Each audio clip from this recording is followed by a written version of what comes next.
Sex change scout mistress tells of trampoline orgies with swinging vicar. See page 5. Oh, right, page 5. George, I've just finished this little matinee coat for Anne. Mildred, Yeah? why are you done with page 5? I've just cut out an item, George. Something I thought we could both do together during the long winter evenings. Oh, no, not with my back. George, how to make a patchwork quilt. Oh, that, oh, yeah. Can I have a look at the other side, Mildred? Yes, of course you can. Why?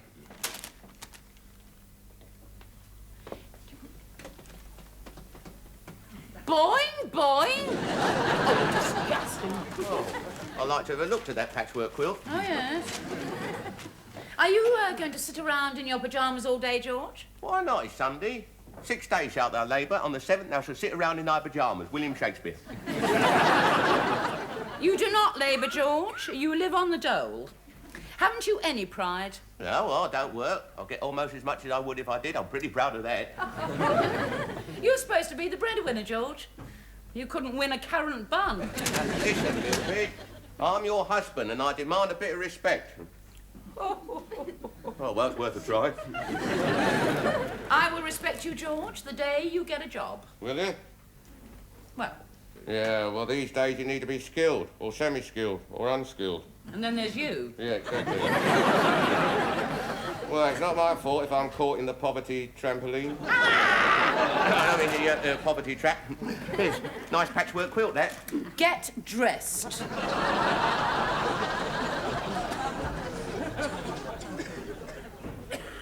I seem to have a bit of Batman's face here. So? So what is Batman doing in a painting by Canaletta? Fighting crime?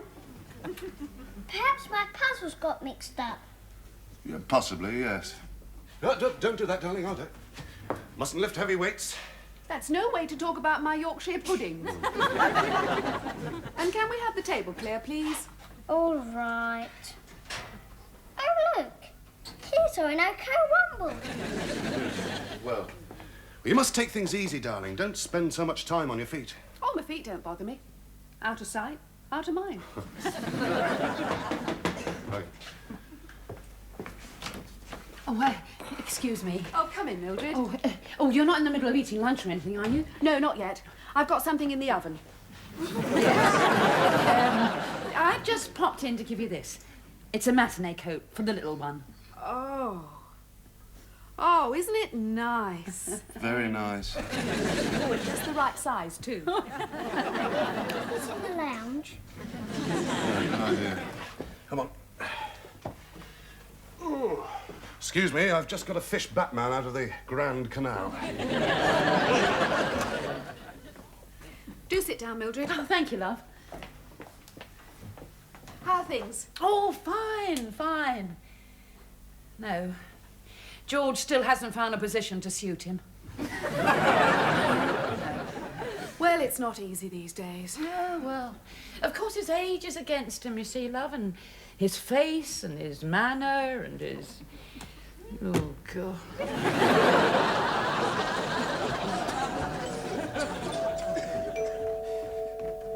All right. Don't wear your finger out. Oh, hello, George. Oh, my God. Hello, Humphrey, Ethel. We were passing. We've just been to pick up the rolls. Yeah, well, we've eaten already. I was referring to the car. I'm afraid we've taken up several parking spaces. Yeah, well, I suppose you'd better come in. Look, don't go on about it, Ethel. You know they haven't got two Kruger-Rands to rub together.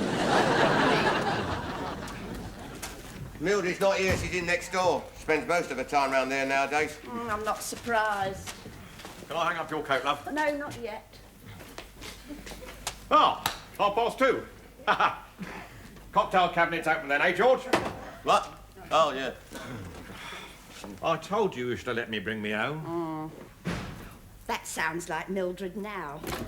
Oh, Anne loved her little... Humphrey! Oh, Ethel! Oh, what a surprise!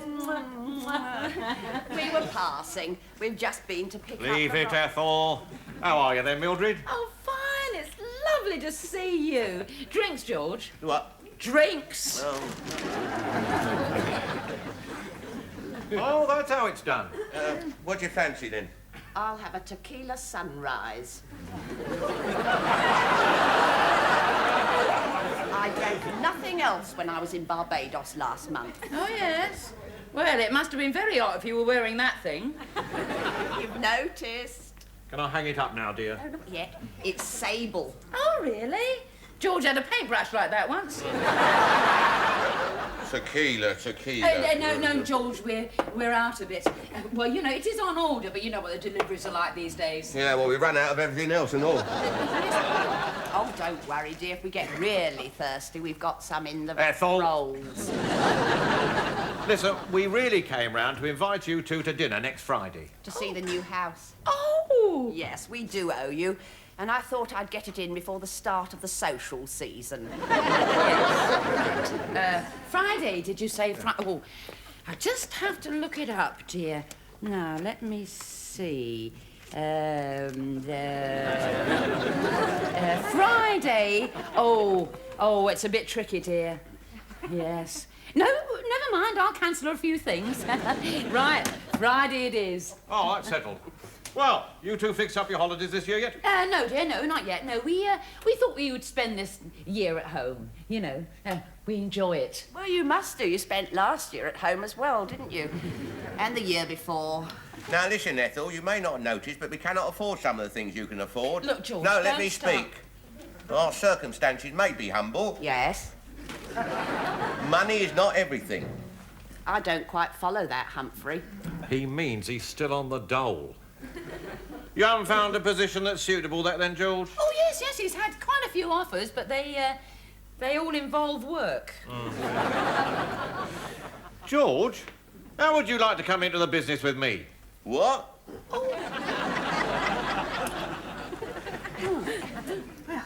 There've been no complaints. Am I to take that as some sort of compliment? It's delicious, Anne. Tristram, eat your spinach. I have. You have not. It's hidden behind that roast potato. Well, there's more of it now than there was when I started. Well, put a lump of gravy on it, then you won't taste it. Oh, slip of the tongue. Peas? Peas. Mr. Roper says that spinach rots your socks.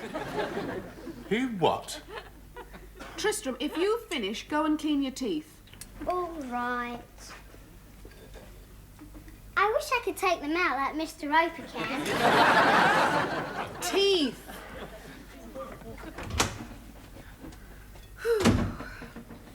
Speaking of Mr. Roper, I wasn't. he's having a hard time finding work. Well, he's unemployed, isn't he? Who's going to give a job to a person like that? Well, couldn't you find him something in your firm? Now, I don't know what sort of job Humphrey has in mind for you, George, but I want you to take it. Oh, I know nothing about wholesale offal. Well, you'll soon pick it up. Yeah, I wouldn't touch it with a barge pole. Probably some sort of white-collar position. I mean, they don't put tripe in their in trays. Yeah. Well, he didn't actually promise me a job. Just said he'd see what he could do. Might all come to nothing. You are deliberately going to fail this interview, aren't you, George? No, I should just behave naturally. Well, that'll do it. If you'd like to take a seat, Mr. Pomfrey won't be a few moments. Oh, right. What's he like to work for? The weather's so nice. Flowers and your birthday, box of chocolates.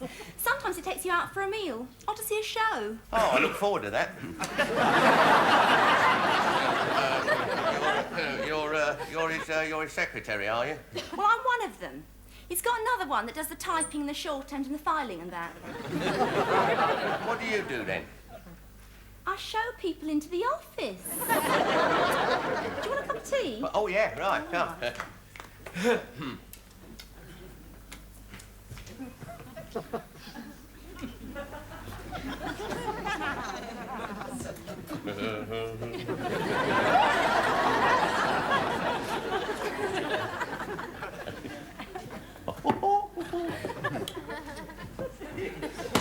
Send in Lord Muck.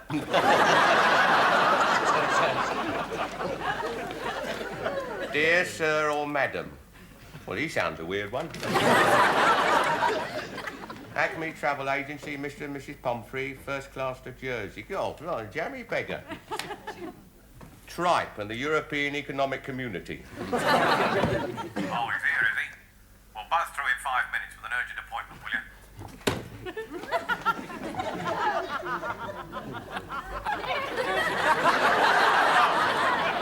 Morning, George. Morning, Humphrey. Cigar. Oh, sorry.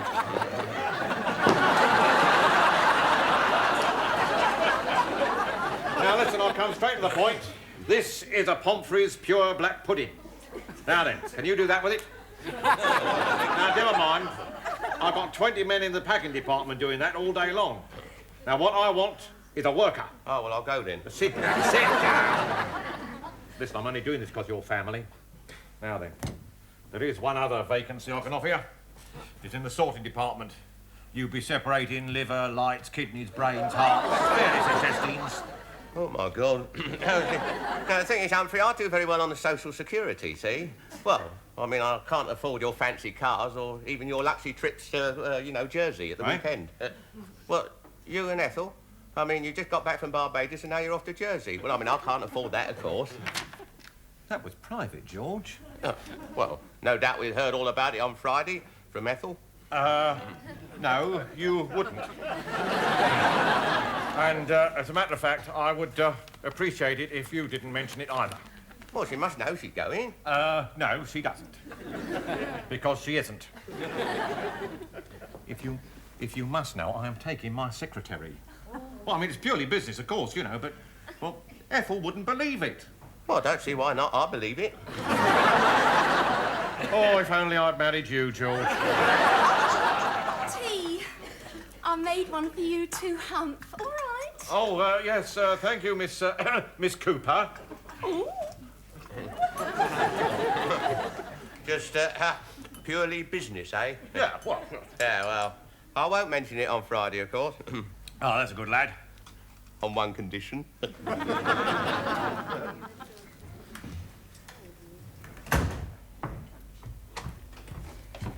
Well, what happened? Well, he withdrew his offer of a job, Mildred. He what? Yeah, he changed his mind, said there was no vacancy. I was bitterly disappointed. I see. I shall have a few words to say to him on Friday. Yeah, that's right. You give him hell. Yes, I will.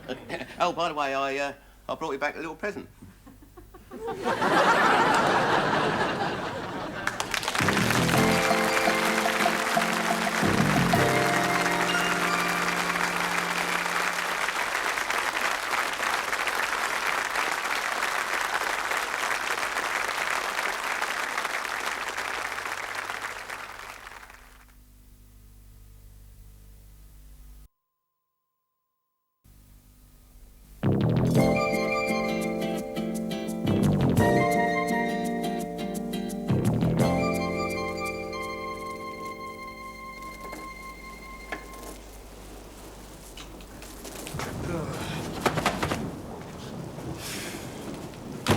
Oh, what a filthy day. Oh, is it raining? No, I went for a quick stroll through the car wash. Did you have a good day otherwise? Rushed off our feet. I never want to see another semi-det 4B2 Recept fitted kit again. Who'd be an estate agent? You're understaffed. Yes. Oh, no. Oh, no. Don't start that again. You need staff and Mr. Roper needs a job. And he has no experience, no references, no qualifications, no charm, no personality. He's a scruffy dresser. He can't speak properly. He is lazy, shiftless, unpunctual, unemployable. He scratches himself and picks his nose. You don't like him, do you? I never said that. I can read between the lines. Is that your final word? Yes? Is it yours? No. Oh, dear.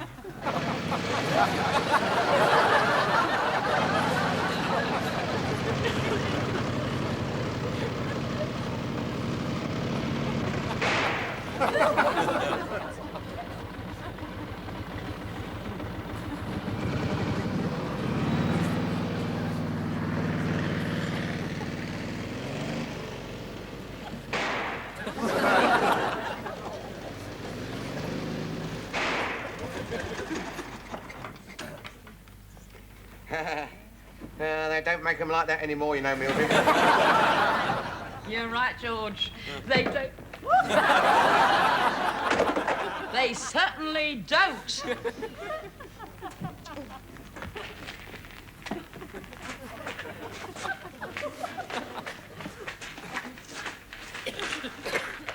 That is a heap of old rubbish.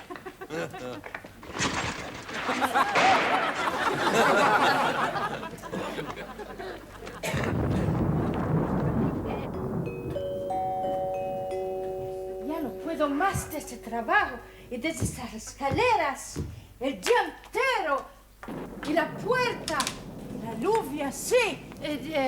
Mrs. and Mr. Roper, we are expected. Ah, bueno. Come on, please.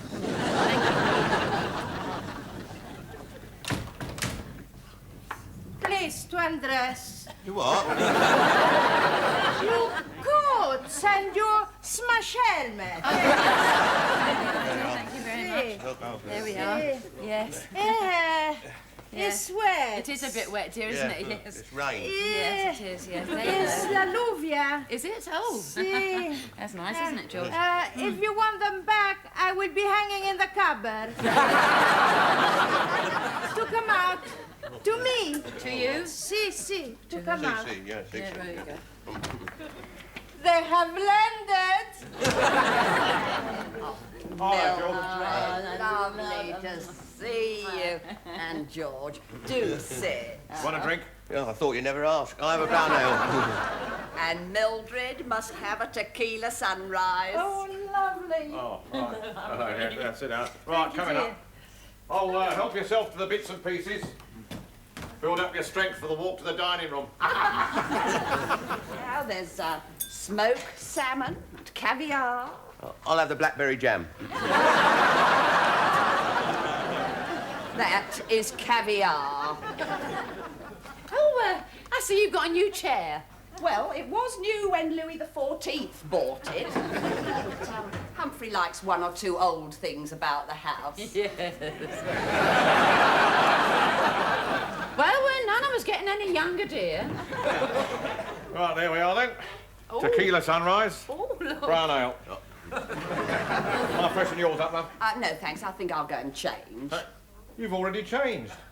That was for afternoon tea. Now I'm going to change for dinner. Excuse me. She could do with revolving doors on her wardrobe, that one. George was ever so disappointed. Disappointed when you didn't offer him the job. Oh, yes, well, there was a reason for that. Oh, yeah, right. Tell her the reason, Humphrey. Yes. Well, you see, he's... Yes, I suppose he is. Right, that's settled then. Do you mind if I use your loo, Humphrey? Oh, yeah, I'll show you where it is. Right, this way.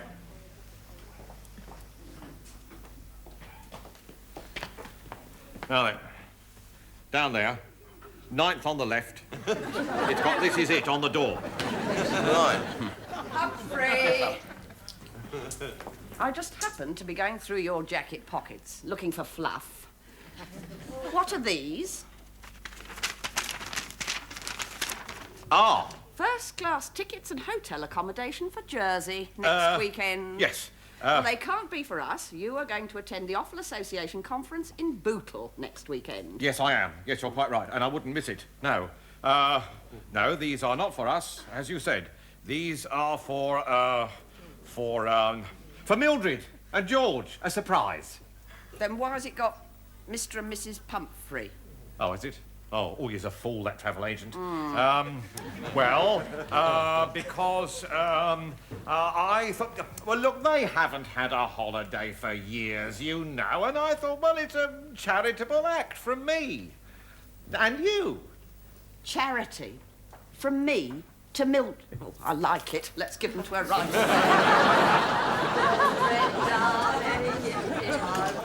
Surprise for you. Oh. Well, I was thinking the poor dear's been looking tired and drawn lately, and she can't afford a decent holiday, so here.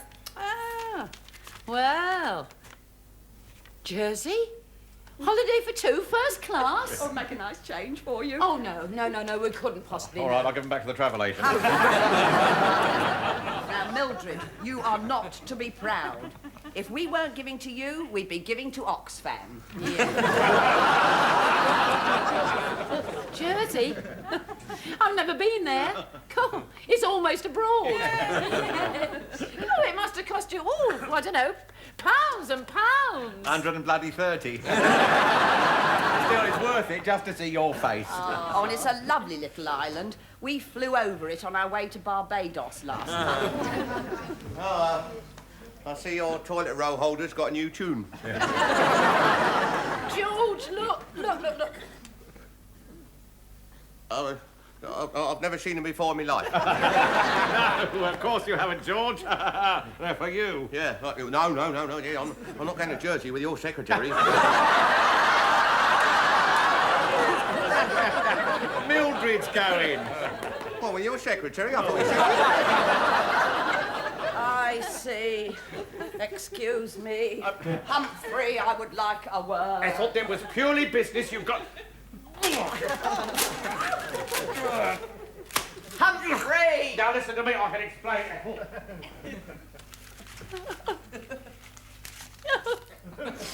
George!